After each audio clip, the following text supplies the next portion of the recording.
Good afternoon बच्चों। आज हम यहाँ पर हिंदी विषय में हिंदी व्याकरण का अध्ययन करेंगे, जिसमें आज का हमारा टॉपिक है सर्वनाम। अपने सर्वनाम टॉपिक पर आने से पहले हम यहाँ पर इस गद्यांश को पढ़ेंगे। रमेश एक अच्छा लड़का है। रमेश कक्षा 5 में पढ़ता है। रमेश की बहन कक्षा 7 में पढ़ती है। रमेश की माता अध्यापिका है और रमेश के पिता इंजीनियर है। रमेश भी इंजीनियर बनना चाहता है।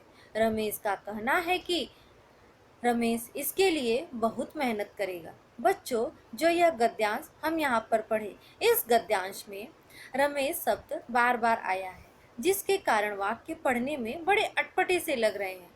अब हम इन्हीं वाक्यों को दूसरे रूप में पढ़ेंगे। चलिए बच्चों, रमेश एक अच्छा लड़का है। वह कक्षा 5 में पढ़ता है। उसकी बहन कक्षा 7 में पढ़ती है। उसकी माता अध्यापिका और उसके पिता इंजीनियर हैं। वह भी इंजीनियर बनना चाहता है।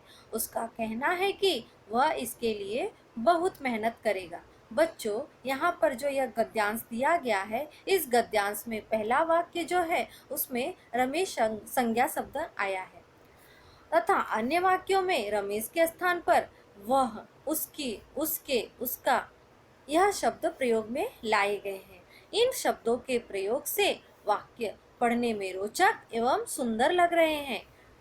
बच्चों, इन शब्दों को व्याकरण की भाषा में हम क्या कहते हैं? इन्हीं शब्दों को व्याकरण की भाषा में हम सर्वनाम कहते हैं।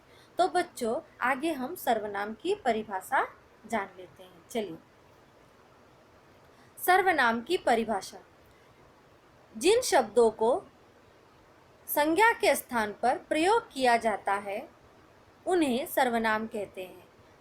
जिन शब्दों को संज्ञा के स्थान पर प्रयोग में लाया जाता है या प्रयोग किया जाता है उन्हें सर्वनाम कहते हैं। जैसे वह, वे, यह, ये, उसने, उन्होंने, इन्होंने, तू, तुम, तुम्हें, आप, मैं, हम, हमें, इन्हें, कौन आदि। ये सब क्या थे बच्चों? सर्वनाम के उदाहरण थे। अब आगे देखिए बच्चों, जिन सर्वनाम शब्दों का प्रयोग हम अपनी भाषा में करते हैं उनकी सूची इस प्रकार है। बच्चों, ऐसे कुछ शब्द होते हैं जिनका प्रयोग हम दूसरे रूप में भी सर्वनाम शब्दों के रूप में कर सकते हैं। जैसे देखिए, मैं यह सर्वनाम शब्द है। अब इसके लिए हम और कौन कौन से सर्वनाम शब्दों का प्रयोग कर सकते हैं? मेरा, मुझे, हम, हमारा, हमें। नीचे देखिए बच्चों, तू। तू के लिए कौन कौन से सर्वनाम शब्द है? तेरा, तुझे, तुम, तुम्हारा, तुम्हें। नीचे देखिए बच्चों, वह इसके लिए कौन कौन से सर्वनाम शब्द है? उसे, उसने, उन्हें, उन्होंने। नीचे देखिए, आप। आपके लिए, आप शब्द के लिए आपका, आपको, आपने, ये सर्वनाम शब्द है। नीचे देखिए, यह के लिए इसे, इसने, इन्हें, इन्होंने। नीचे देखिए बच्चों, किसके लिए सर्वनाम शब्द? किसे, किसने। बच्चों, यहाँ पर हमने इन शब्दों के द्वारा जाना कि हम कौन कौन से सर्वनाम शब्द प्रयोग में ला सकते हैं। जैसे मैं के लिए मेरा, मुझे, ये सब हमने जान लिया। यहाँ पर आगे देखिए बच्चों, हम कुछ उदाहरण देखते हैं। देखिए बच्चों, यहाँ पर कुछ उदाहरण दिए गए हैं जो वाक्य के रूप में है। इन वाक्यों में सर्वनाम शब्द का प्रयोग किस प्रकार किया गया है यह देख लेते हैं। आर्यन एक लड़का है। वह दूसरी कक्षा में पढ़ता है। देखिए बच्चों, यहाँ पर आर्यन के स्थान पर दूसरे वाक्य में जो है वह शब्द का प्रयोग किया गया है। आर्यन के स्थान पर दूसरे वाक्य में वह शब्द का प्रयोग कर वाक्य की सुंदरता और रोचकता बढ़ा दी गई है। तो बच्चों, वाक्य पढ़ने में सुंदर लग रहा है, अच्छा लग रहा है। दूसरा वाक्य देखिए बच्चों, नेहा मुंबई में रहती है। गुंजन उसकी सहेली है। नेहा के स्थान पर दूसरे वाक्य में उसकी सर्वनाम शब्द का प्रयोग कर वाक्य की सुंदरता बढ़ा दी गई है। तीसरा वाक्य देखिए बच्चों, राहुल नया बल्ला लाया है। वह कल मैच खेलेगा। यहाँ पर राहुल के लिए वह सर्वनाम शब्द का प्रयोग कर वाक्य को रोचक बना दिया गया है। देखिए बच्चों, इन वाक्यों के माध्यम से हमने सर्वनाम शब्दों का प्रयोग वाक्य में किस प्रकार किया जाता है यह जाना हमने। तो बच्चों, अब हम यहाँ पर यह समझ में हमें आ गया कि नाम के स्थान पर सर्वनाम शब्द का प्रयोग क्यों किया जाता है। अब हम आगे विभिन्न प्रकार की गतिविधियों द्वारा सर्वनाम शब्द का प्रयोग करना सीखेंगे। चलिए बच्चों, नीचे दिए गए वाक्यों में सर्वनाम शब्दों को रेखांकित कीजिए। नीचे कुछ वाक्य दिए गए हैं, उसमें हमें सर्वनाम शब्दों को रेखांकित करना है। देखिए बच्चों, पहला वाक्य, वह शाम को बाजार जाएगी। इसमें सर्वनाम शब्द क्या है बच्चों? वह। कौन शाम को बाजार जाएगी? वह। तो वह किसी व्यक्ति का नाम है, तो वह शाम को बाजार जाएगी। तो क्या सर्वनाम शब्द है इसमें? वह। वह को हमने यहाँ पर रेखांकित कर दिया। दूसरा वाक्य, उनको यहाँ बुलाओ। यहाँ पर सर्वनाम शब्द क्या है? उनको। उनको यहाँ बुलाओ, यह हमने यहाँ पर रेखांकित कर लिया। तीसरा वाक्य, उसके पिताजी लेखक हैं। इसमें सर्वनाम शब्द क्या है बच्चों? किसके पिताजी लेखक हैं? तो यहाँ पर सर्वनाम शब्द है उसको। क्या आएगा बच्चों? उसको सर्वनाम शब्द। मैं रोज स्कूल जाता हूँ। कौन रोज स्कूल जाता है? कोई व्यक्ति, कोई बच्चा है जो रोज स्कूल जाता है, उसका कोई नाम होगा। तो वहाँ पर उसके नाम के स्थान पर क्या प्रयोग में लाया गया है? मैं रोज स्कूल जाता हूँ। तो हमने यहाँ पर रेखांकित कर लिया सर्वनाम शब्दों को। पहला वाक्य, वह शाम को बाजार जाएगी, इसमें वह सर्वनाम शब्द है। दूसरा वाक्य, उनको यहाँ बुलाओ, इस वाक्य में उनको सर्वनाम शब्द है। तीसरा वाक्य, उसके पिताजी लेखक है, इसमें हमने उसके, यह क्या है? सर्वनाम शब्द है। मैं रोज स्कूल जाता हूँ, इसमें मैं क्या है? सर्वनाम शब्द है। बच्चों, इस गतिविधि के माध्यम से हमने यहाँ पर सर्वनाम शब्दों को रेखांकित कर लिया। अब आगे की गतिविधि देखते हैं। उचित सर्वनाम से रिक्त स्थान की पूर्ति कीजिए। उचित सर्वनाम से रिक्त स्थान की पूर्ति करना है। देखिए बच्चों, यहाँ पर कोष्ठक में कुछ सर्वनाम शब्द दिए गए हैं और नीचे कुछ अपूर्ण वाक्य दिए गए हैं। हमें जो कोष्ठक के सर्वनाम शब्द है उनका प्रयोग इन वाक्यों में करना है। देखिए बच्चों, पहला वाक्य, दरवाजे के बाहर खाली स्थान खड़ा है। दरवाजे के बाहर क्या आएगा बच्चों? देखिए, जो कोष्ठक में शब्द दिए गए हैं उसमें से कौन से शब्द आएंगे वहां पर? दरवाजे के बाहर कौन खड़ा है? क्या आएगा सर्वनाम शब्द? कौन। देखिए बच्चों, यहाँ पर कौन, सर्वनाम शब्द कौन।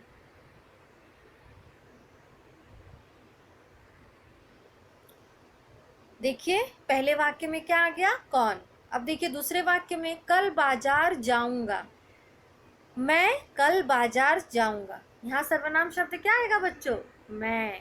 क्या आएगा? मैं कल बाजार जाऊंगा। तीसरा वाक्य देखिए बच्चों, तुम खालिस्तान घर जाओगी। अब यहाँ पर आसानी से पता लगाया जाता है कि तुम किसके घर जाओगी। देखिए बच्चों, यहाँ पर सर्वनाम शब्द क्या आएगा? किसके। खालिस्तान में क्या आएगा? तुम किसके घर जाओगी। किसके।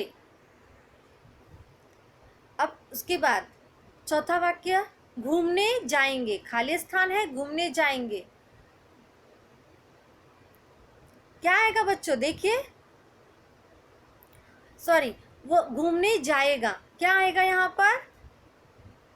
वह घूमने जाएगा। क्या आएगा? वह घूमने जाएगा। ध्यान से देखिए बच्चों, क्या आएगा? वह घूमने जाएगा।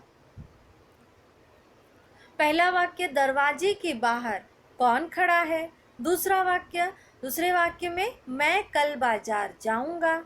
तुम किसके घर जाओगी। चौथा वाक्य है, वह घूमने जाएगा।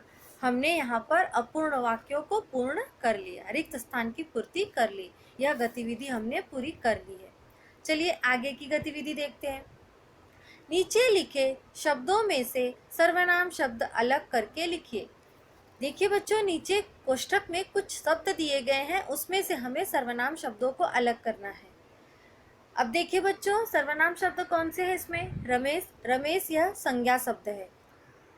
किसी का नाम है, तो यहाँ पर यह नहीं आएगा, सर्वनाम में नहीं आएगा। दूसरा देखिए बच्चों, मैं क्या है? सर्वनाम शब्द है। मैं क्या है? सर्वनाम शब्द है। उसके बाद देखिए हम क्या है? सर्वनाम शब्द है। हम। उसके बाद देखिए बच्चों, उसका भी क्या है? सर्वनाम शब्द है।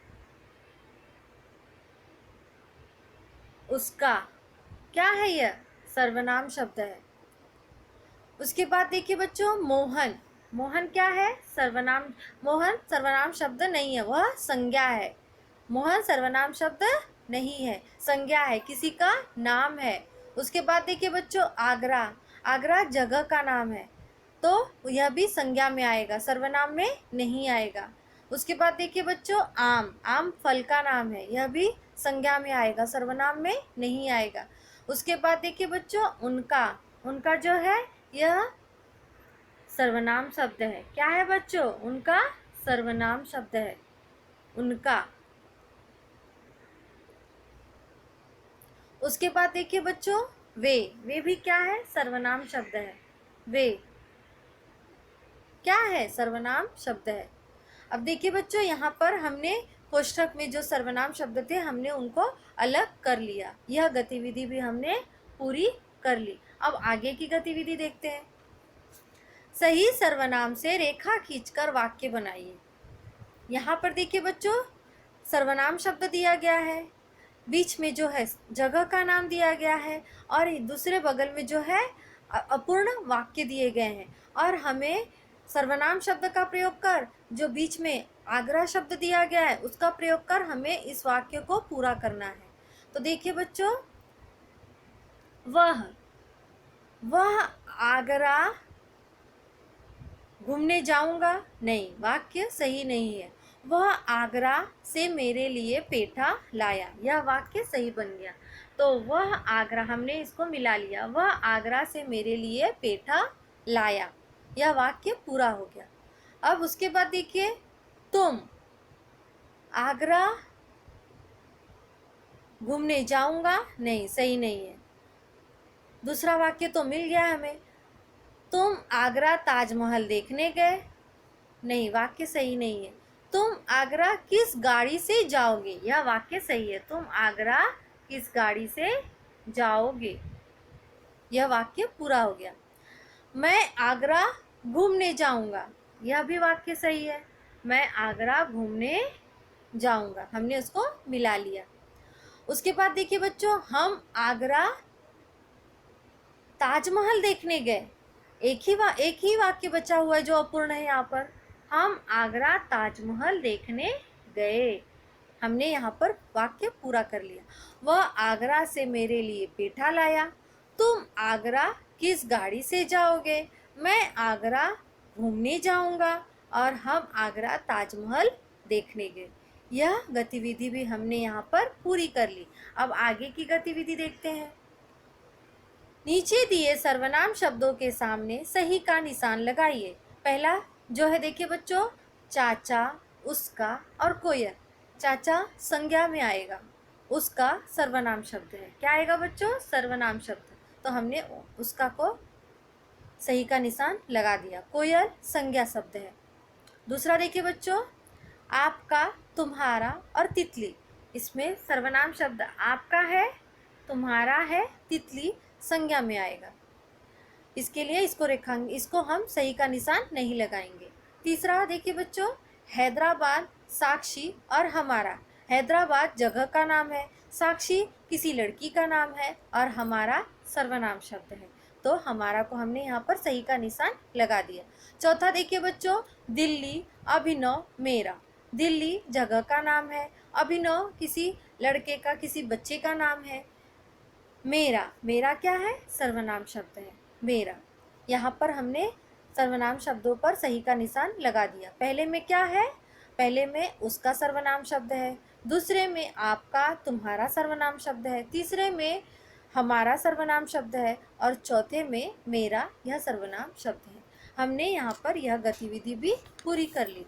बच्चों, इसी के साथ मैं यह उम्मीद करती हूँ कि जो भी सर्वनाम के बारे में आज यहाँ पर बताया गया व पढ़ाया गया वह आप सभी लोगों को अच्छे से समझ में आ गया होगा। अब मैं आप लोगों से आप सभी के साथ यहाँ पर विदा लूँगी। आप सभी लोगों से विदा लूँगी। धन्यवाद।